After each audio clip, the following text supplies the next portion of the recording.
A tidal wave of new fees could come crashing down all over your next cruise as the government down in Mexico has officially rolled out a new tax for every cruise passenger visiting there. This one's gonna have your wallet feeling a little bit more drained. And speaking of going down the drain, a legendary cruise ship might be going down a drain of its own. Not into retirement, but being sunk on purpose. Let's roll the intro.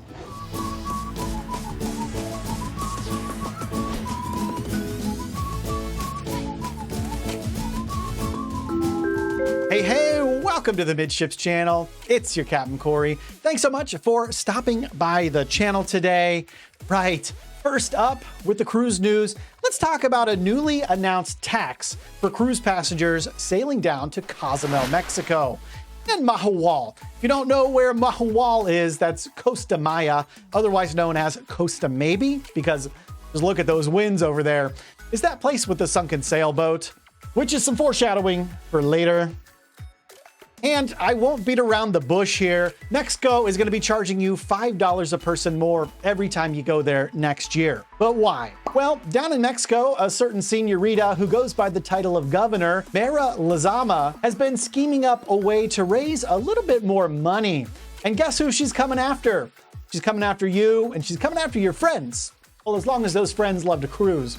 And Governor Lezama has teamed up with the Florida Caribbean Cruise Association, FCCA, to create the Cruise Tourism Development Fund for Mexico. This rather ambitious fund aims to channel Cozumel and Costa Maya's new $5 per passenger tax revenue into enhancing things like infrastructure, bolstering natural disaster preparedness in the area, and boosting security in these tourist hotspots.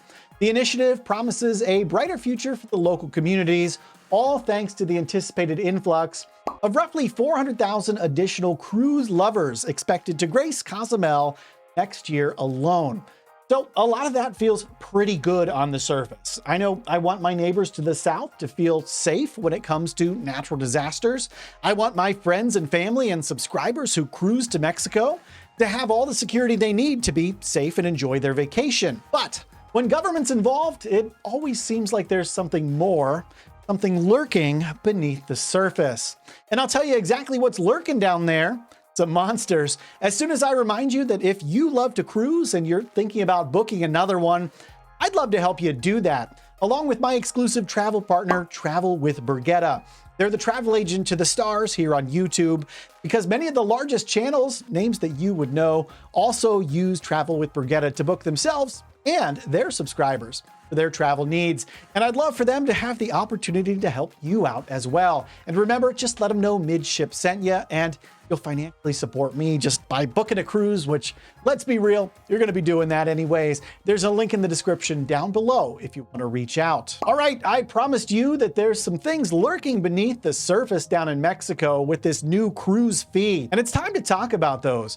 An upgrade in tourism infrastructure is in the works, in hopes of giving Cozumel a makeover, attracting even more and more visitors and earning them more fees.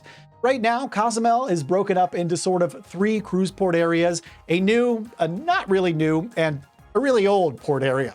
So I'd be curious to see how all of these overarching plans may flesh out for these three port areas moving forwards. This move also aims to ramp up the region's resilience against natural disasters in hopes of safeguarding both the local community and cruise passengers like yourself from hurricanes. More so though, the fee brings an economic boon to the local government, let's be honest, without them having to lift so much as a finger to earn those dollars. Meanwhile, reactions from cruise lovers and travel lovers have been unsurprisingly mixed. While some are very excited about the promise of improved facilities and more safety, others grumble about the extra cash leaving their pockets. Money they'd rather spend on a hearty feast of tacos or margaritas down at Mr. Sancho's. This, however, is in line with a growing trend in the cruise industry, and that trend is just put your hand out and ask for more money from cruise passengers.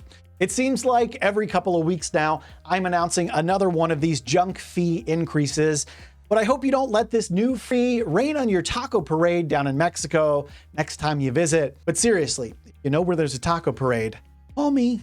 Switching gears to a much sadder cruise news story about a cruise ship of old, so to speak, more specifically an ocean liner named the SS United States. This historic vessel is facing down a watery grave today following the denial of a deadline extension to find a new port to store the aging ocean liner in. And without a place to stay, this iconic ship could soon find itself sunk to the bottom of the ocean in hopes of creating a new artificial reef.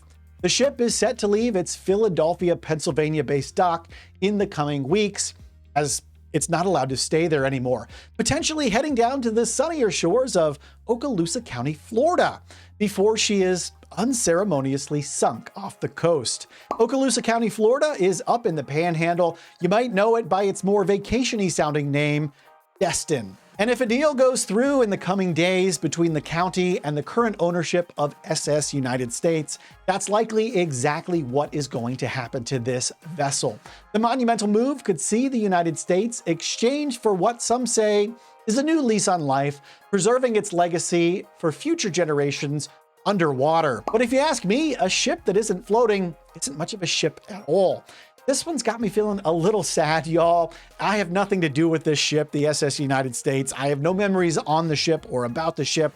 It's just not fun to see cruise ships or ocean liners with thousands of memories over the years just go away to be sunk.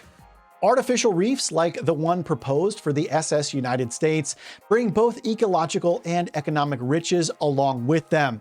But enough about this. I want to hear what you think about these new fees coming in 2025 down in Mexico. Are you surprised even one little bit that they're trying to get more money from you? And what are your thoughts on sinking a once majestic ocean liner for the fish? Let me know in the comments down below. Remember, it's also free to push the thumbs up button if you feel like you got some value out of this video. It looks like this, y'all. And your time on the Midships is not over yet, because coming up next, I want to invite you to click on this video that discusses whether or not it's a good idea for Carnival Cruise Line, the party ships, the most dangerous cruise line in America, according to crime statistics, to allow passengers to drink more than 15 alcoholic drinks a day. We'll see you there.